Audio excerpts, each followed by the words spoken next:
does the Wells Fargo event help homeless people? So how does the Wells Fargo event help homeless people? The same day that the encampment.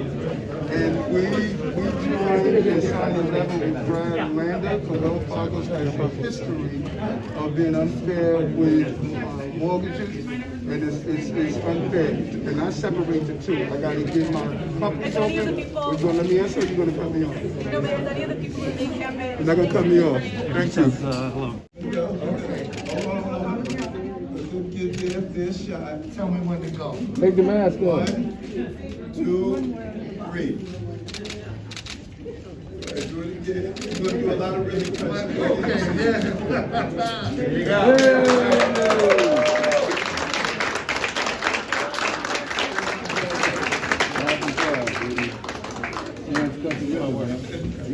We've normalized people living on the street in cardboard boxes.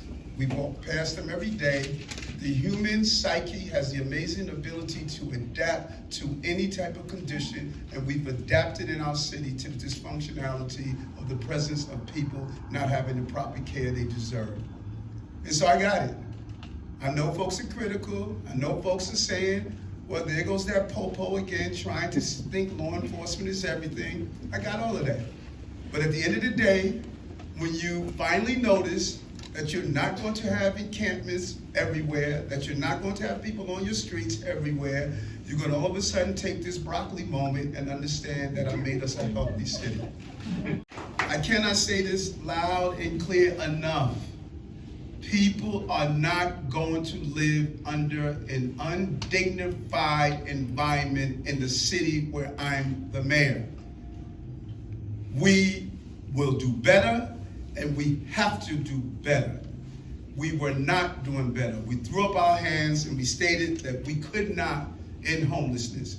And I'll be damned if we're not going to try. Morris Avenue, Safe Haven, is crucial in stabilization. There's a different type of homeless, of those who are street homeless. I talk with them when I'm on the subway system. I feel their pain.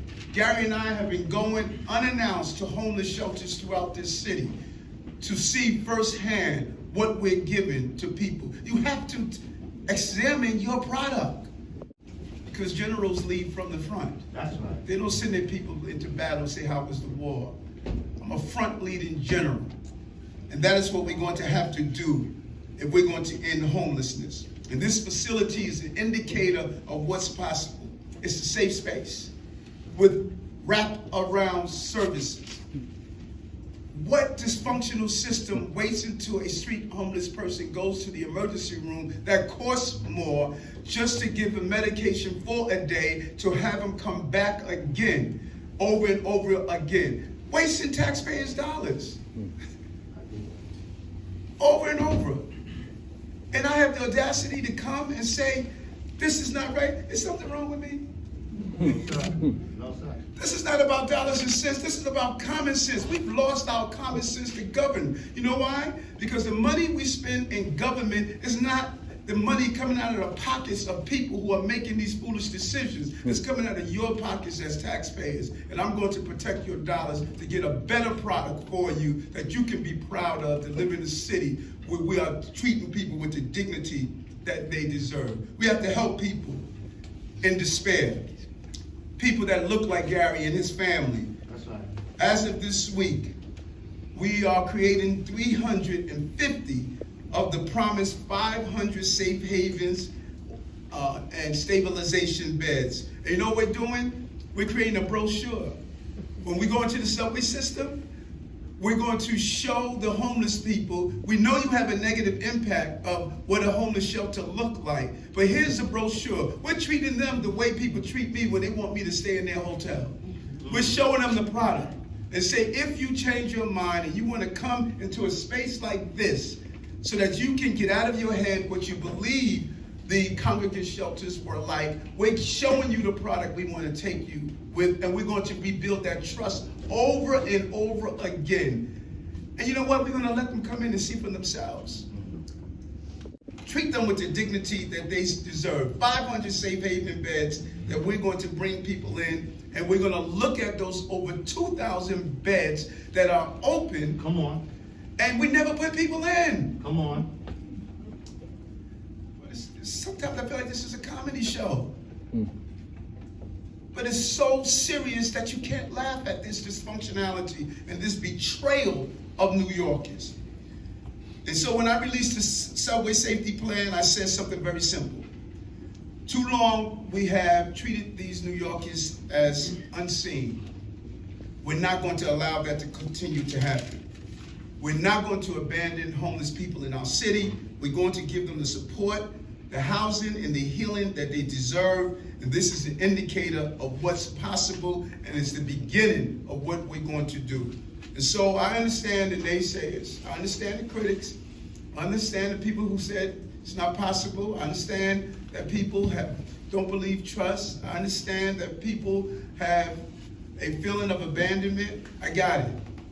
But I know that there are a team of people like in this room who are committed to homelessness. Yes. They're committed to the work they're doing. Yes. And they have a partner in this mayor.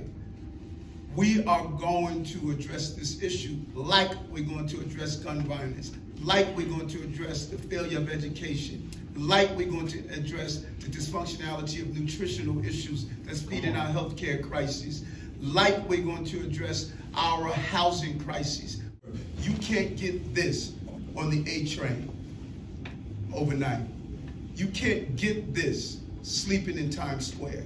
It's amazing. This is my neighborhood. This is where I'm from. I got deep roots here. And so to see that we have what I've been calling for with many advocates, with those of us who are really concerned about homelessness, we've been calling for safe havens. And to see this in my neighborhood is overwhelming to me. And so I applaud Mayor Adams and all of those that's involved. Lincoln Hospital, which has a long history of doing for the community.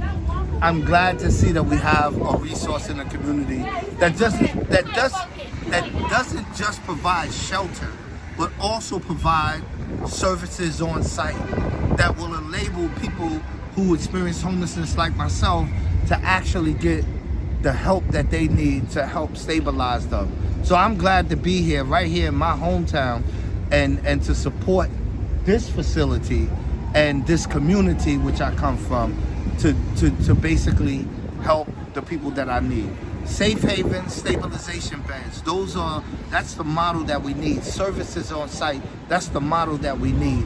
And I'm so glad to see that the mayor is actually supporting that, embracing that, and moving more into that direction than the previous uses of congregate shelters and those type of facilities that just doesn't work for people experiencing homelessness.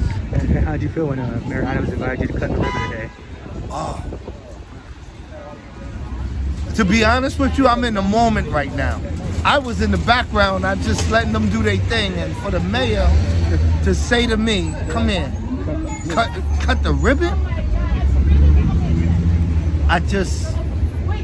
I'm the guy that used to sleep on a park bench a few years ago, the subways a few years ago, in some of these buildings a few years ago.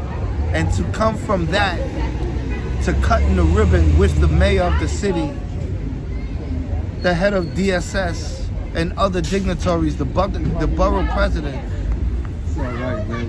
it's overwhelming because I'm just an example of what my homeless brothers and sisters are able to do. It's cutting the ribbon, but cutting the ribbon is a symbol to something that we all should embrace.